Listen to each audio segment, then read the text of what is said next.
আসসালামু আলাইকুম ওরহমতুল্লাহ। প্রিয় ভিউয়ার্স, সালামের উত্তর দেওয়া ওয়াজিব, তাই সকলেই কমেন্ট বক্সে সালামের উত্তর দিয়ে যাবেন। সম্মানিত ভিউয়ার্স, ভিডিওটি ভালো লাগলে, ভিডিওটির দ্বারা উপকৃত হলে ভিডিওটিতে লাইক করে আমিন লিখে কমেন্ট করবেন। তারপরে ভিডিওটি শেয়ার করে মানুষকে শোনার জন্য সুযোগ করে দিবেন। সম্মানিত ভিউয়ার্স, আপনাদের একটি লাইক কমেন্ট শেয়ার আমাদেরকে ভিডিও বানাতে অনেক উৎসাহিত করে। আর ভিডিওটি ভালো লাগলে চ্যানেলটি সাবস্ক্রাইব করে অল বাটনে ক্লিক করে রাখবেন। সম্মানিত ভিউয়ার্স, আজকের ভিডিওতে আলোচনা করব ফরজ নামাজের পর রাসূল সাল্লাল্লাহু আলাইহি ওয়াসাল্লাম যে সকল মাসনুন দোয়া সব সময় পাঠ করতেন এবং আমাদেরকেও সব সময় পাঠ করতে বলেছেন। সম্মানিত ভিউয়ার্স, আজকের ভিডিওতে নামাজের গুরুত্ব ও ফরজ নামাজের পর কি দোয়া পাঠ করতে হবে সেই দোয়া এবং দোয়ার ফজিলত সম্পর্কে আপনাদেরকে জানিয়ে দেব ইনশাআল্লাহ। সম্মানিত ভিউয়ার্স, ফরজ নামাজের পরের দোয়া সম্পর্কে জানতে চাইলে এবং নামাজের গুরুত্ব সম্পর্কে জানতে চাইলে ভিডিওটি স্কিপ না করে সম্পূর্ণ ভিডিওটি দেখতে থাকুন। তো চলো বন্ধুরা, কথা না বাড়িয়ে ভিডিও শুরু করি। সম্মানিত ভিউয়ার্স, আপনি চাইলে দোয়াগুলি মুনাজাতের মধ্যেও পাঠ করতে পারেন। আর যদি আপনি মুনাজাতের মধ্যে পাঠ করতে না পারেন, অর্থাৎ মুখস্থ করতে না পারেন, তাহলে মোবাইল থেকে দেখে দেখে সালাম ফিরানোর পর দোয়াগুলি পাঠ করে নেবেন। সম্মানিত ভিউয়ার্স, ইমানের পর সবচেয়ে গুরুত্বপূর্ণ আমল হচ্ছে নামাজ। রাসূল সাল্লাল্লাহু আলাইহি ওয়াসাল্লাম আল্লাহর পক্ষ থেকে বারবার নামাজের তাগিদ পেয়েছেন। কোরআনে পাকে আল্লাহ তাআলা বিভিন্ন জায়গায় সরাসরি ৮২ বার সালাত শব্দ উল্লেখ করে নামাজের গুরুত্ব তুলে ধরেছেন। এছাড়াও রাসূল সাল্লাল্লাহু আলাইহি ওয়াসাল্লাম ইন্তেকালের সময়ও নামাজের গুরুত্ব ও তাগিদ দিয়েছেন। তাই প্রিয় নবী সাল্লাল্লাহু আলাইহি ওয়াসাল্লাম নামাজকে ইমানের পর সর্বোচ্চ স্থান দিয়েছেন। নামাজের গুরুত্ব ও ফায়দা সম্পর্কে সাহাবায়ে কেরামের সামনে অসংখ্য হাদিস বর্ণনা করেছেন। তার মধ্য থেকে একটি হাদিস হচ্ছে হযরত আব্দুল্লাহ ইবনে মাসউদ রাদিয়াল্লাহু তাআলা আনহু থেকে বর্ণিত। তিনি বলেন, আমি রাসূল সাল্লাল্লাহু আলাইহি ওয়াসাল্লামকে জিজ্ঞেস করলাম, হে আল্লাহর রাসূল সাল্লাল্লাহু আলাইহি ওয়াসাল্লাম, আল্লাহর কাছে সবচেয়ে বেশি প্রিয় আমল কোনটি? রাসূল সাল্লাল্লাহু আলাইহি ওয়াসাল্লাম বললেন, নামাজ। বুখারী শরীফ ও মুসলিম শরীফ।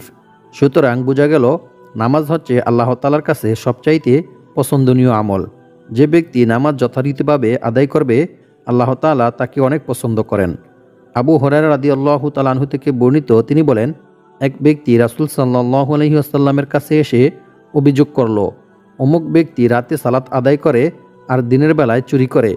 রাসূল সাল্লাল্লাহু আলাইহি ওয়াসাল্লাম বললেন, তুমি যা বলেছো যদি তা সত্য হয়, তাহলে তার নামাজ শীঘ্রই তাকে এই অন্যায় থেকে বিরত রাখবে। সুবহানাল্লাহ। মুসনাদে আহমদ, হাদিস নং ৯৭৭৮। সুতরাং বোঝা গেল, যে ব্যক্তি সঠিক নিয়মে সঠিকভাবে নামাজ আদায় করবে, আল্লাহ তাআলা তাকে অন্যান্য গুনাহের কাছ থেকে দূরে রাখবেন। অর্থাৎ এই নামাজ তাকে অন্যান্য পাপ কাজ থেকে, গুনাহের কাছ থেকে দূরে রাখবে। সুবহানাল্লাহ, আল্লাহু আকবার। সুতরাং বোঝা গেল নামাজ মানুষকে সমস্ত অন্যায় কাজ, পাপাচারীর কাছ থেকে দূরে রাখে। সুবহানাল্লাহ। অন্য এক হাদিসে বলা হয়েছে, রাসূল সাল্লাল্লাহু আলাইহি ওয়াসাল্লাম বলেন, কিয়ামতের দিন সর্বপ্রথম বান্দার নামাজের হিসাব নেওয়া হবে। যদি নামাজ ঠিক থাকে তাহলে বাকি আমলও ঠিক হয়ে যাবে, আর যদি নামাজ খারাপ হয় তবে বাকি আমলও খারাপ হবে। নাউজুবিল্লাহি মিন যালিক। জামিয়া তিরমিজি, হাদিস নং ৪১৩। সুতরাং যে ব্যক্তির নামাজ ঠিক থাকবে, সে ব্যক্তির জন্য অন্যান্য আমল এবং অন্যান্য পথগুলি সহজ হয়ে যাবে। আর যার নামাজ ঠিক থাকবে না, সে প্রথমেই ধরা পড়ে যাবে। নাউজুবিল্লাহি মিন যালিক। অন্য এক হাদিসে বলা হয়েছে, রাসূল সাল্লাল্লাহু আলাইহি ওয়াসাল্লাম বলেন, কিয়ামতের দিন বান্দার আমলসমূহের মধ্য থেকে সর্বপ্রথম নামাজের হিসাব নেওয়া হবে। সুনানে আবু দাউদ, হাদিস নং ৮৬৬। আল্লাহর রাসূল সাল্লাল্লাহু আলাইহি ওয়াসাল্লাম বলেন, কোনো ব্যক্তি এবং কুফর ও শিরকের মধ্যে পার্থক্য হচ্ছে শুধু নামাজ না পড়া। অর্থাৎ যে ব্যক্তি নামাজ ছেড়ে দিল, সে যেন কাফের হয়ে গেল। নাউজুবিল্লাহি মিন যালিক। কাফেরের মতো কাজ করল।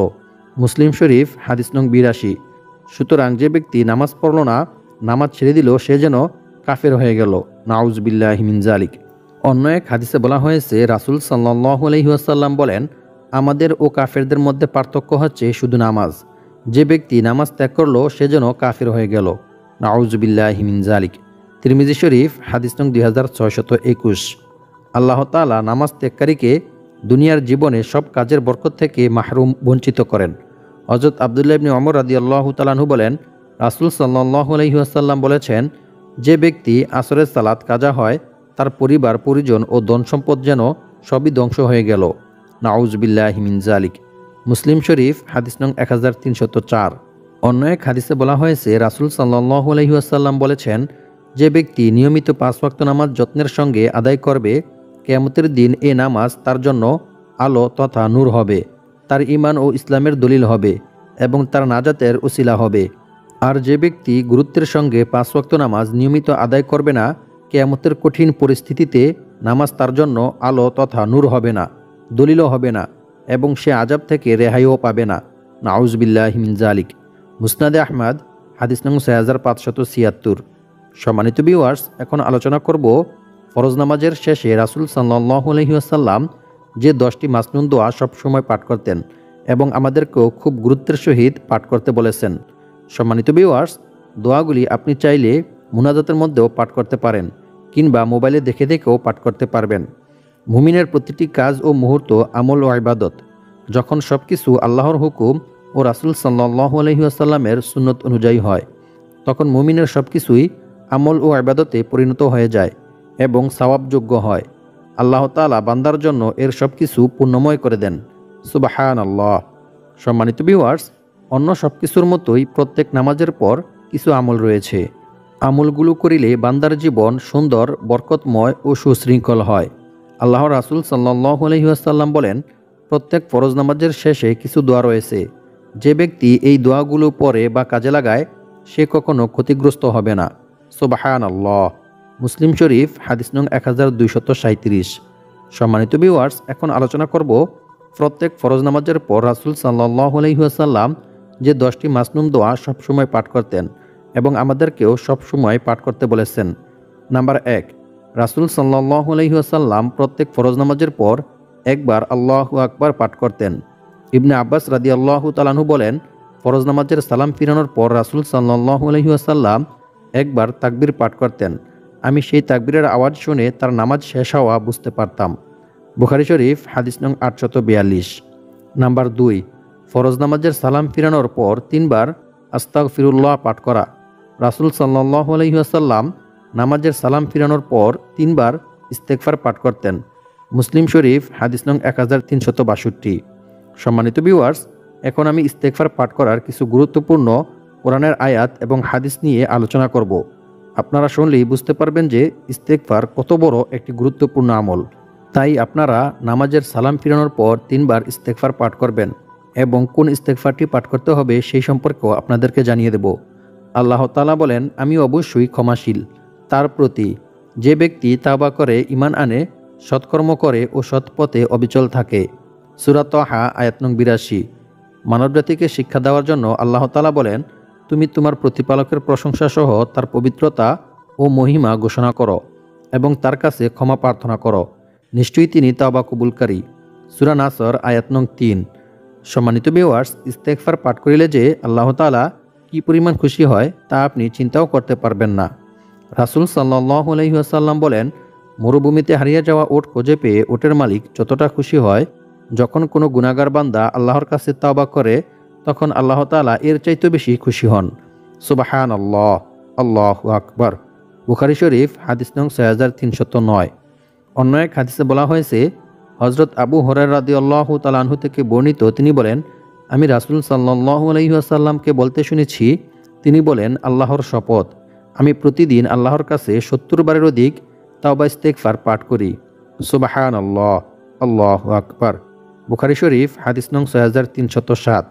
সম্মানিত ভিউয়ার্স, একটু চিন্তা করে দেখুন, যে নবী সাল্লাল্লাহু আলাইহি ওয়াসাল্লামের একটি সগীরা গুনাহ পর্যন্ত ছিল না, সেই নবী সাল্লাল্লাহু আলাইহি ওয়াসাল্লাম যদি দৈনিক 70 বারের অধিক তাওবা ইস্তেগফার পাঠ করে থাকে, তাহলে আমাদের দৈনিক কতবার তাওবা ইস্তেগফার পাঠ করা উচিত? আল্লাহু আকবার। এছাড়াও রাসূল সাল্লাল্লাহু আলাইহি ওয়াসাল্লাম ইস্তেগফারের প্রতি উৎসাহ দিয়ে বলেন, হে লোক সকল, তোমরা আল্লাহর কাছে বেশি বেশি তাওবা ইস্তেগফার পাঠ করো, কারণ আমি নিজেও দৈনিক 100 বার তাওবা ইস্তেগফার পাঠ করি। সুবহানাল্লাহ। সম্মানিত ভিউয়ার্স, অথচ রাসূল সাল্লাল্লাহু আলাইহি ওয়াসাল্লামের একটি সগীরা গুনাহ পর্যন্ত ছিল না, তারপরও রাসূল সাল্লাল্লাহু আলাইহি ওয়াসাল্লাম বিভিন্ন বিপদ আপদ বালা মুসিবত থেকে রক্ষা পাওয়ার জন্যই ইস্তেগফার বেশি বেশি পাঠ করতেন। অন্য এক হাদিসে বলা হয়েছে, রাসূল সাল্লাল্লাহু আলাইহি ওয়াসাল্লাম বলেন, যার আমলনামায় ইস্তেগফার অধিক সংখ্যায় পাওয়া যাবে তার জন্য রইল সুসংবাদ। সুবহানাল্লাহ।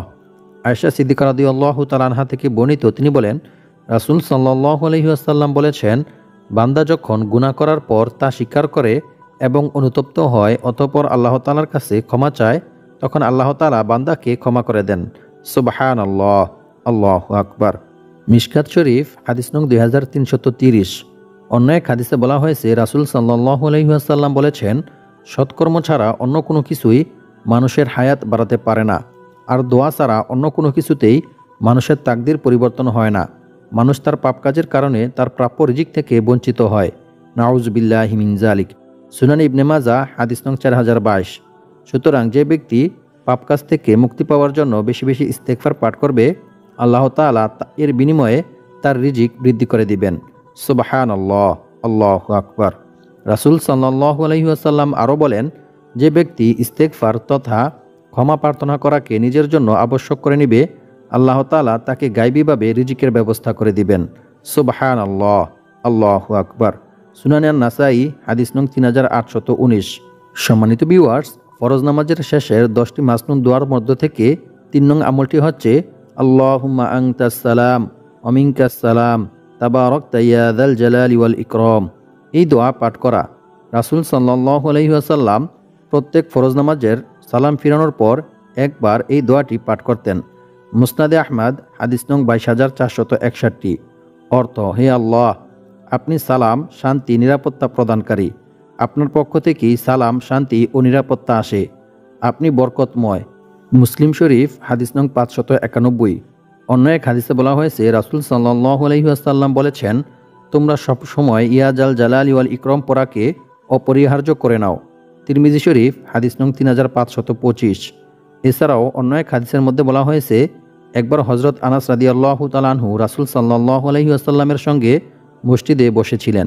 তখন ওইখানে এক লোক এসে নামাজ পড়ে এই দোয়া করল, আল্লাহুম্মা ইন্নী আসআলুকা বিআন্না লাকাল হামদ লা ইলাহা ইল্লা আনতাল মান্নান বাদিউস সামাওয়াতি ওয়াল আরদ ইয়া যাল জালালি ওয়াল ইকরাম ইয়া হাইয়্যু ইয়া কাইয়্যুম। এই দোয়া করতে শুনে রাসূল সাল্লাল্লাহু আলাইহি ওয়াসাল্লাম বললেন, তুমি আল্লাহর দরবারে ইসমে আজমের উসিলায় দোয়া করেছ, যে নামে ডাকলে মহান আল্লাহ তাআলা সাড়া দেন এবং কিছু চাইলে তা দান করেন। সুনানে তিরমিজি হাদিস নং 3544। সুতরাং এই ইসমে আজম পাঠ করে আল্লাহ তাআলার কাছে আপনি যা চাইবেন, যা দোয়া করবেন, আল্লাহ তাআলা আপনাকে তাই দিবেন এবং আপনার দোয়া কবুল করবেন। সুবহানাল্লাহ। নাম্বার 4, প্রত্যেক ফরজ নামাজের পর একবার আয়াতুল কুরসি পাঠ করতে হবে।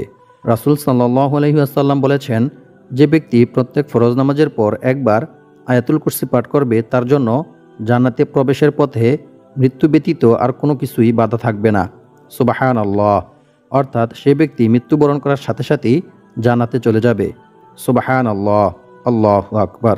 নাসাই শরীফ।